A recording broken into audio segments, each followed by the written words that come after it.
dan kalian tidak akan dinyatakan beriman sampai kalian tumbuh rasa saling mencintai dan mengasihi di antara kalian.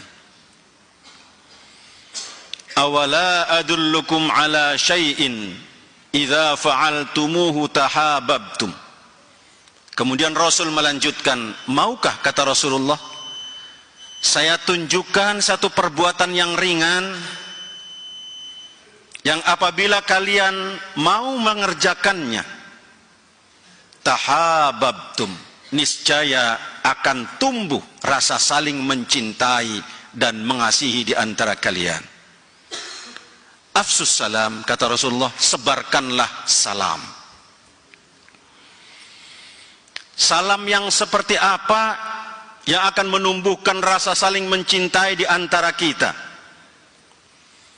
Bukankah selama ini kita sudah terbiasa menyampaikan salam, baik kepada orang yang kita kenal maupun kepada orang yang tidak kita kenal?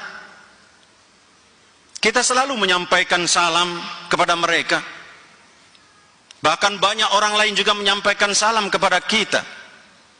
Tapi mengapa kita menyaksikan fenomena dalam kehidupan bermasyarakat, masih banyak di antara saudara-saudara kita yang tidak mendapatkan kasih sayang dari kita, atau kita tidak mendapatkan kasih sayang dari saudara-saudara kita. Lalu salam yang mana yang akan menumbuhkan rasa saling mencintai dan mengasihi? Salamnya adalah salam yang biasa kita ucapkan, yaitu kalimat Assalamualaikum warahmatullahi wabarakatuh. Namun titik tekannya bukan berhenti pada ucapan, tapi pada aplikasi kehidupan. Hadirin rahimakumullah, paling tidak ada 3 kata yang coba kita gali untuk bisa kita terapkan dalam kehidupan sehari-hari dari kata salam yang sering kita sampaikan kepada orang lain. Pertama, kata assalam. Ketika kita bertemu dengan orang lain, kemudian kita menyampaikan salam lebih dahulu dengan ucapan assalamualaikum, maka sadar atau tidak, kita telah melakukan kontrak perjanjian dengan orang itu, seolah-olah kita mengatakan, wahai saudaraku, selama engkau ada dalam pandanganku, selama engkau ada dalam jangkauanku, atau selama engkau ada dalam wilayah kekuasaanku, maka saya jamin keselamatanmu. Harus namanya salam sejauh itu kita mampu menjamin keselamatan dalam bentuk aplikasi kepada orang lain. Atau ada orang lain yang memberikan salam lebih dahulu kepada kita dengan ucapan assalamualaikum.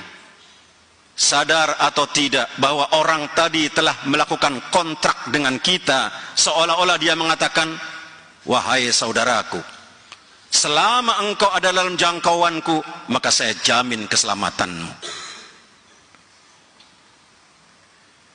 Karena itu hadirin rahimakumullah, sungguh ironi kalau ada orang masuk ke dalam rumah orang lain, mengetuk pintu, kemudian mengucapkan salam, tapi begitu ada di dalam rumah orang itu, dia lakukan kezoliman. Atau ada orang yang berdiri di atas mimbar seperti ini, diawali dengan kalimat assalamualaikum, tapi kemudian ucapannya tidak mampu menjamin keselamatan orang lain. Maka salam yang harus kita sebarkan adalah bagaimana upaya kita untuk menjamin keselamatan orang lain. Jaminan apa yang harus kita berikan kepada orang lain? Pertama, hifdzuddin, jaminan keselamatan agama, baik bagi diri kita maupun bagi orang lain. Kita wajib menjamin keselamatan agama, dan kita nggak boleh mengganggu agama dan keyakinan orang lain.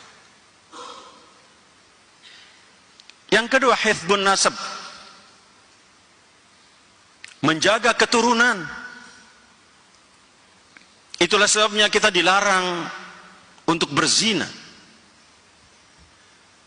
karena keturunan adalah merupakan kehormatan. Yang ketiga, hifdzul mal, menjaga harta benda kita. Itulah sebabnya kita dilarang mencuri. Yang keempat, hifdzul aql, menjaga akal kita. Itulah sebabnya kita dilarang untuk merusak akal kita, apakah melalui bacaan-bacaan yang akan merusak pikiran kita, atau bahkan melalui minuman-minuman yang memang akan merusak pikiran kita. Kita diajarkan untuk itu semua, untuk menjamin keselamatan ini. Sehingga ketika satu di antara kita saling menjamin keselamatan, akan tercipta kedamaian di antara kita. Lalu kalau ada orang lain yang sudah memberikan jaminan keselamatan bagi diri kita, atau kita telah memberikan jaminan keselamatan pada orang lain, apa kewajiban kita terhadap orang yang telah memberikan jaminan keselamatan pada diri kita?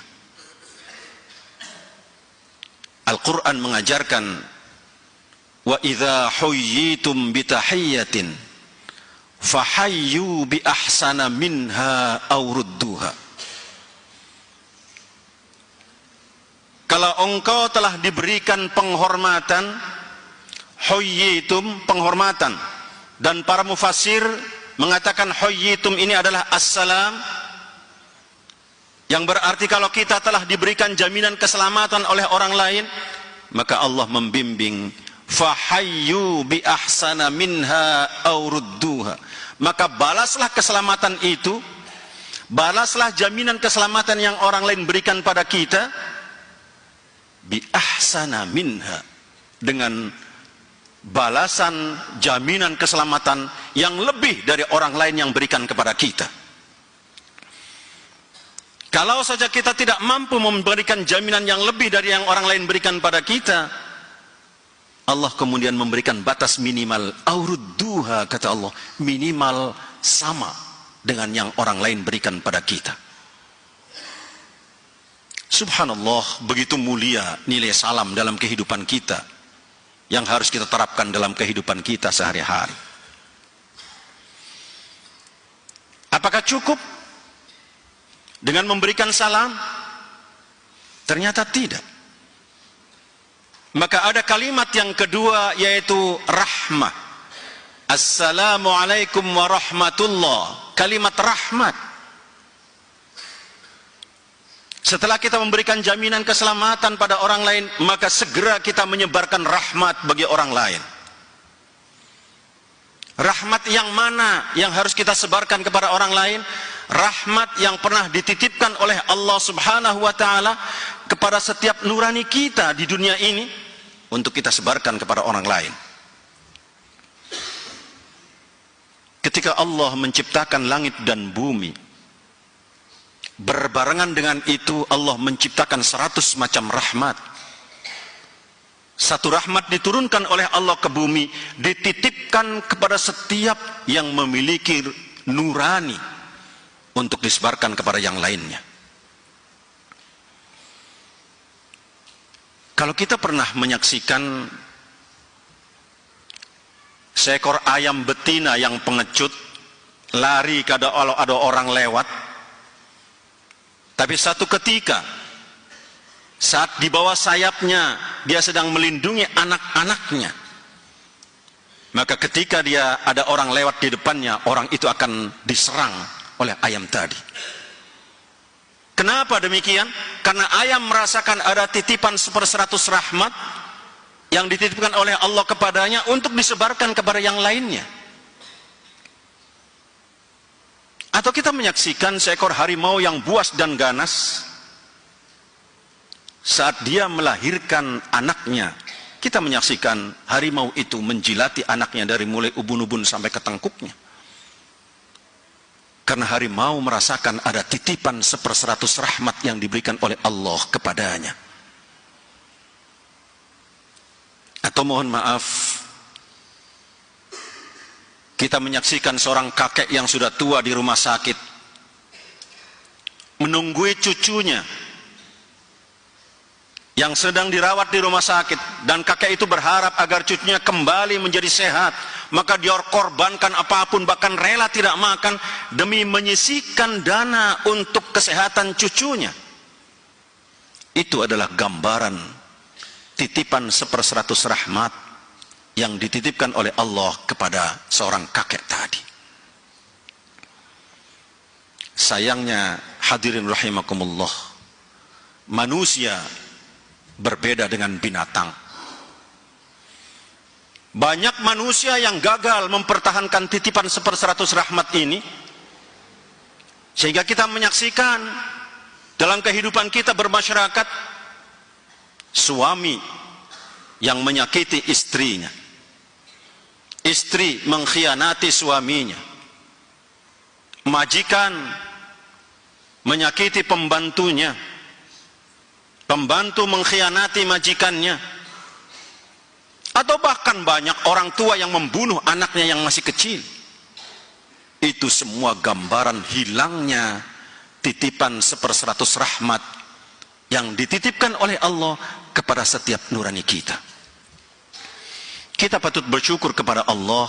Allah kemudian memberikan fasilitas kepada kita untuk mengembalikan fitrah rahmat tadi melalui ibadah-ibadah yang diberikan oleh Allah Subhanahu wa ta'ala. Karena itu ibadah seperti ini adalah merupakan kebutuhan kita, agar rahmat Allah, nurani yang pernah Allah titipkan pada kita, bisa tetap kita pupuk, kita pelihara, untuk bisa kita sebarkan kepada yang lain. Kalau dua hal ini bisa kita laksanakan,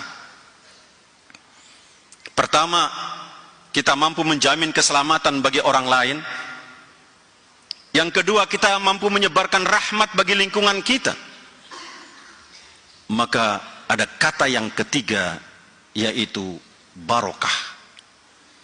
Allah memberikan jaminan kata barokah ini akan diturunkan oleh Allah Subhanahu wa ta'ala, dengan syarat kita mampu menjamin keselamatan orang lain, dan kemudian kita mampu menyebarkan rahmat kepada orang lain. Digambarkan oleh Allah Subhanahu wa ta'ala dalam surat Al-A'raf, A'udzu billahi minasy syaithanir rajim. Walau anna ahlal qura amanu wattaqau lafatahna 'alaihim barakatin minas sama'i wal ard. Walakin kadzdzabu fa'akhadnahum bima kanu yaksibun. Kalau saja, kata Allah,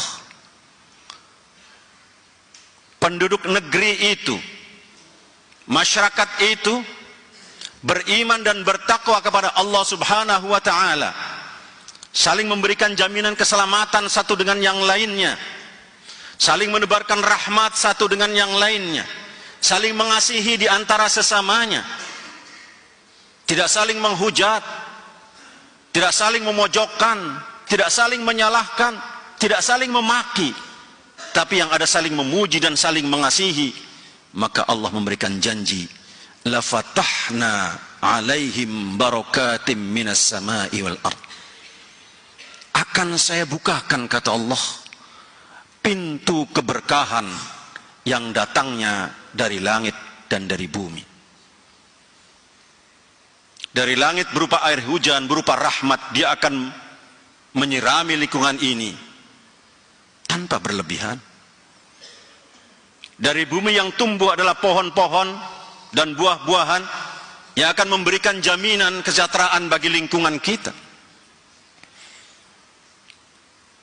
Walakin kadzdzabu, tapi sungguh sangat disayangkan, kata Allah, mereka lebih suka mengambil jalannya sendiri, mendustakan ajaran-ajaran ini sesuai dengan keinginan dan hawa nafsunya masing-masing. Karena itu hadirin rahimakumullah, untuk membangun lingkungan yang aman, adalah merupakan tanggung jawab kita sebagai orang yang beragama. Tanggung jawab kita dalam menyebarkan salam untuk orang lain, salam dari diri kita untuk disebarkan kepada orang lain. Karena itu, melalui mimbar yang mulia ini, khatib mengajak kepada hadirin sekalian, mari kita sebarkan salam. Diawali dari lingkungan kita, keluarga kita, RT kita, RW masyarakat, bangsa secara keseluruhan untuk jangka waktu yang tidak terbatas. Semoga Allah Subhanahu wa ta'ala memberikan keberkahan kepada upaya kita sekalian, sehingga kita semua mampu mewujudkan lingkungan yang aman, damai, sejahtera, sesuai dengan harapan kita bersama, yaitu baldatun thayyibatun wa rabbun ghafur. Semoga bimbingan Allah senantiasa menyertai kita semua. Barakallahu li wa lakum fil Qur'anil azim.